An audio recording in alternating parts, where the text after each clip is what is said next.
तो विद्यार्थियों, आज हम मशीन ड्राइंग में गियर टूथ प्रोफाइल पढ़ेंगे। आपने थ्योरी ऑफ मशीन में बेल्ट ड्राइव पढ़ा था।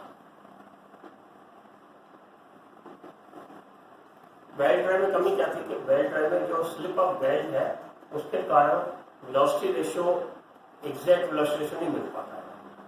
तो जहां एग्जैक्ट वेलोसिटी रेशियो चाहिए वहां पे हमको गियर ड्राइव उपयोग करनी है। तो गियर क्या है इसको समझते पहले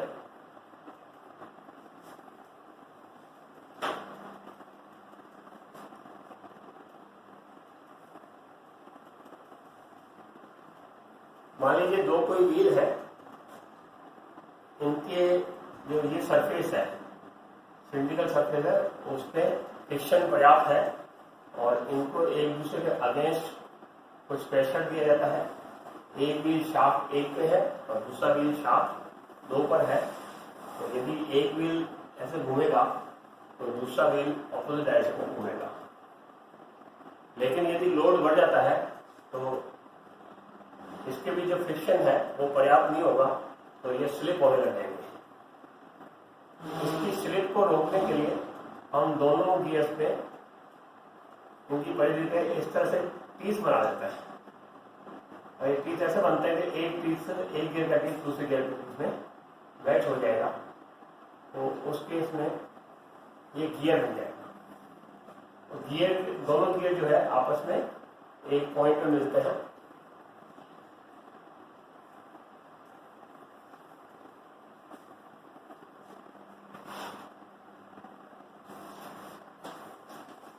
गियर टूथ प्रोफाइल समझने से पहले कुछ बेसिक जानकारियां गियर की हमको समझना आवश्यक है। पहला है टाइप ऑफ गियर,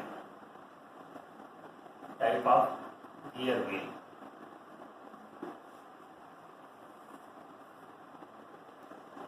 यदि गियर की शाफ्ट लगे हुए हैं, दोनों शाफ्ट की एक्सिस पैरेलल है, तो उस टाइप के गियर को स्पर गियर कहते हैं।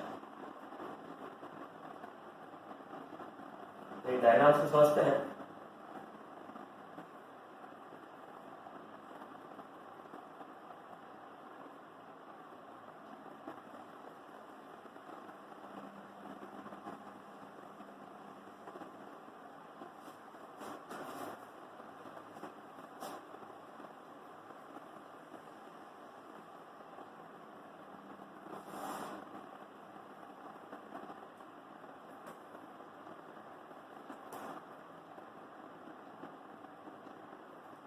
ये मान लीजिए शाफ्ट एक है, ये शाफ्ट दो है, दोनों पे एक ही गियर लगा हुआ है। दोनों शाफ्ट की एक्सिस एक ही तल में है और समानांतर है, तो उस टाइप के गियर को स्पर गियर करते हैं। स्पर गियर में दो कंडीशन है। यदि गियर के दांते शाफ्ट की एक्सिस के समांतर है, और दूसरे केस में यदि गियर के दांते शाफ्ट की एक्सिस से इंक्लाइन है, तो वो स्पर गियर जिसके शाफ्ट दांते शाफ्ट के इंक्लाइन होंगे, मान लीजिए इस तरह से है, तो उसको हम जो है हेलिकल गियर कहते हैं।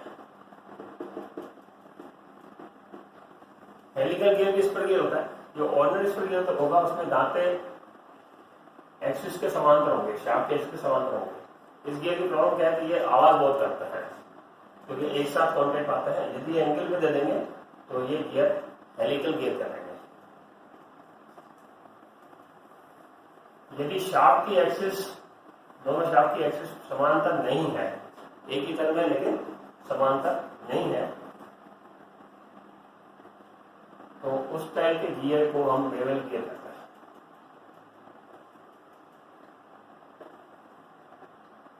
ये डायग्राम से समझते हैं।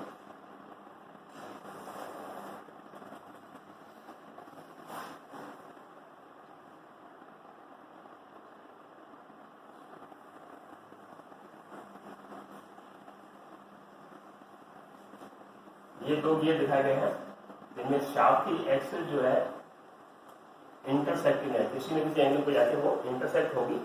तो इन गियर को हम कहते हैं बेवल गियर। तो ये तीन गियर आपके कोर्स में है, spur gear, helical gear and bevel gear.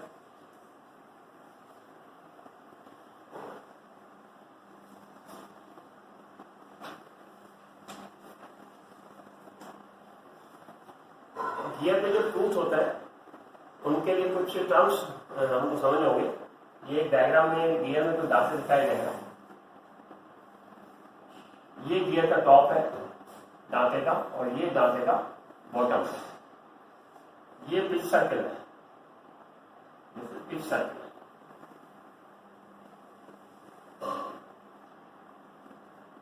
Pitch circle क्या है? यह एक काल्पनिक सर्कल है। दोनों गियर्स का पिच सर्कल आपस में मिलेगा। मान लीजिए इस गियर के साथ दूसरा गियर मैच हो रहा है तो उसका पिच सर्कल यहां आके मिलेगा और दोनों पिच सर्कल जहां मिलते हैं उसको पिच पॉइंट कहते हैं। ये गियर का एक दांता, ये गियर का दूसरा दांता, दोनों दांतों के बीच में जो पिच सर्कल पे नापी गई दूरी है उसको पिच कहते हैं। उस केस में एक गियर का एक पॉइंट देते हैं एक दांते का और अगले दांते का वही पॉइंट देते हैं। जैसे मान लीजिए इसका सेंटर लेते हैं, इसका भी सेंटर लेते हैं, तो इन दोनों के बीच की दूरी जो है ये पिच कहलाएगी। यदि इसका ये वाला भाग ले तो अगले दांते का भी ये वाला भाग लेना होगा, उसकी दूरी भी पिच कहलाएगी।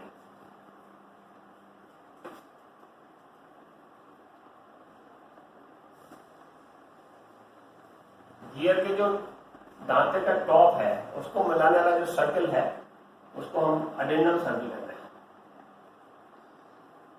Addendum circle. और गियर के दांतों का जो बॉटम है उसको मिलाने वाला जो सर्कल है उसको डिडेंडम सर्कल कहते हैं। डिडेंडम सर्कल। अब ये अडेंडम डिडेंडम क्या है? अडेंडम है यहां से यहां तक की दूरी, जो radial distance. What is addendum? Addendum जो है इस सर्कल से गियर के दांते के टॉप तक रेडियल दूरी जो है वो अडेंडम कहलाती है। और डिडेंडम क्या है? पिच सर्कल से गियर के दांते के बॉटम तक की दूरी, रेडियल दूरी, वो डिडेंडम कहलाती है। और अडेंडम्स को मिलाने वाला जो सर्कल है वो गियर के दांते के टॉप को मिलाना सर्कल है, अडेंडम सर्कल कहलाता है। और गियर के दांते के बॉटम को मिलाने वाला जो सर्कल है वो डिडेंडम सर्कल कहलाता है। इसके अलावा एक दो टर्म और है।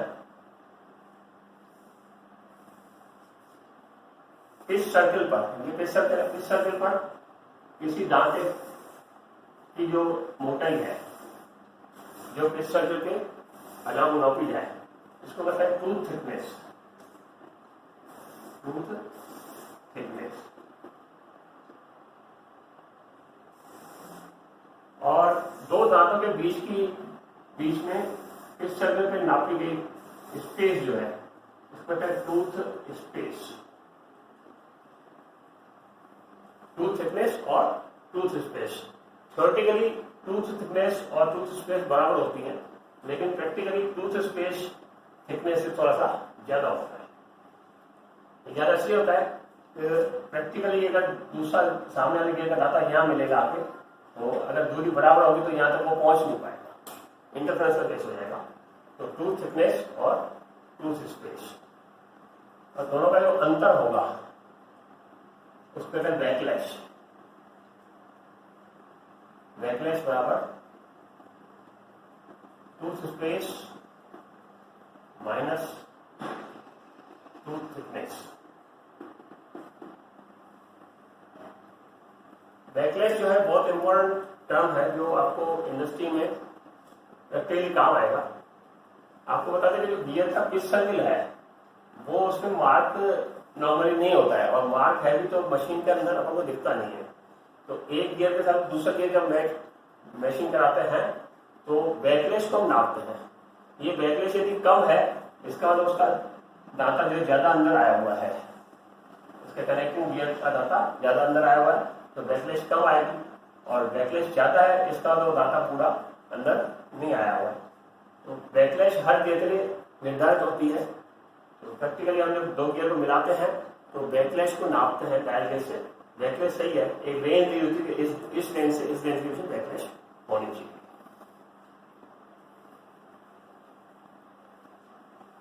अब पिच को समझते हैं। ये जो पिच सर्कल है इसका डायमीटर कैपिटल डी मान है और इस गियर पर नंबर ऑफ टीथ टी है। डी बराबर डाया ऑफ पिच सर्कल और कैपिटल टी बराबर number of teeth on gear. Gear पर दांते टी है और ये डायमीटर डी है। सर्कुलर पिच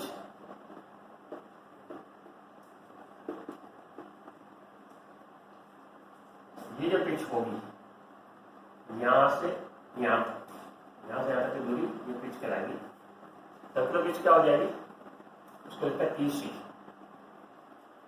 बराबर इसकी परिधि, ये जो पिच सर्कल है उसकी परिधि डिवाइडेड बाई दांतों की संख्या। परिधि हो जाएगी pi D divide by T. Pi D by T जो है ये किसी भी गियर की सर्कुलर पिच है। पीसी बराबर पाई डी अपॉन टी।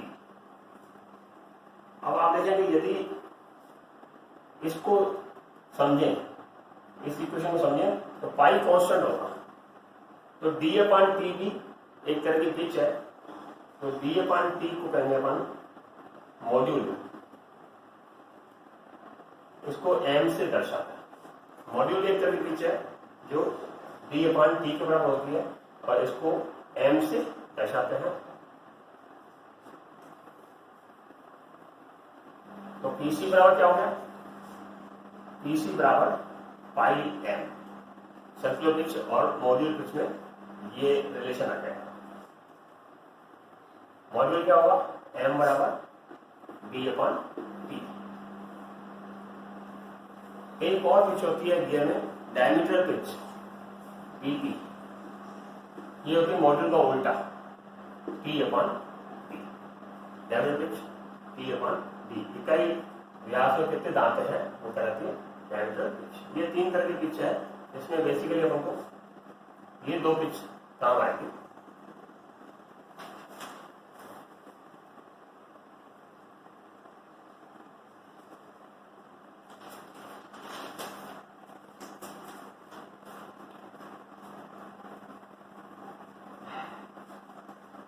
गियर के दांतों को और थोड़ा सा डिटेल में समझते हैं। ये मान लीजिए कोई गियर है, उसके साथ में कनेक्टिंग गियर का दांता लगा है।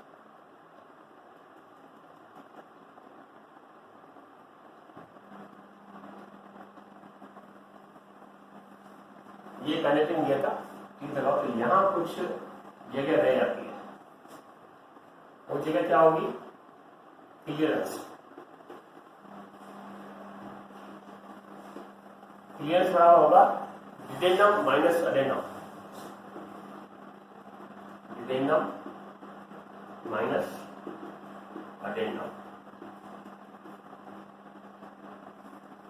गियर टूथ की प्रोफाइल बनाने के लिए हमको कुछ डायमेंशंस की आवश्यकता होती है, जैसे गियर की पिच क्या है, दांतों की पिच क्या है, या पिच सर्कल डायमीटर कितना है, पिच कितना है या मॉड्यूल कितना है, दांतों की संख्या कितनी है।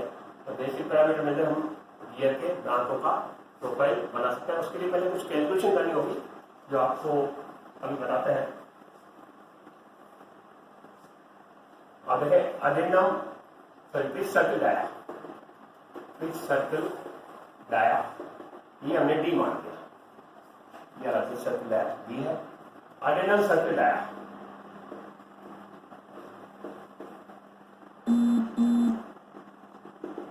ये हो जाएगा डी प्लस 2a। डी तो जाएगा प्लस ए क्या है, अडेंडम। यहां से यहां की दूरी अडेंडम है तो 2 प्लस ए या 2 प्लस अडेंडम लिख दो।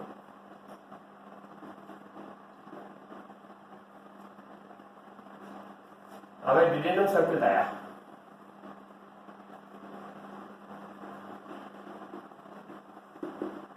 ये हो जाएगा डी माइनस 2 इंटू डिडेंडम,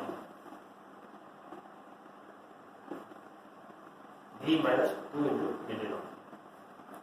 जो अडेंडम का वैल्यू होता है वो एक मॉड्यूल के बराबर होता है। एडिनम बराबर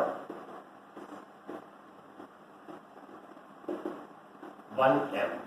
मॉड्यूल हमेशा mm में लेते हैं।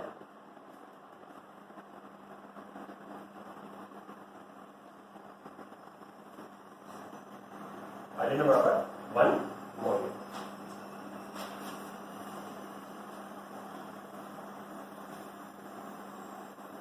क्लियर्स ये क्या होगा, डिडेंडम माइनस एडेनम,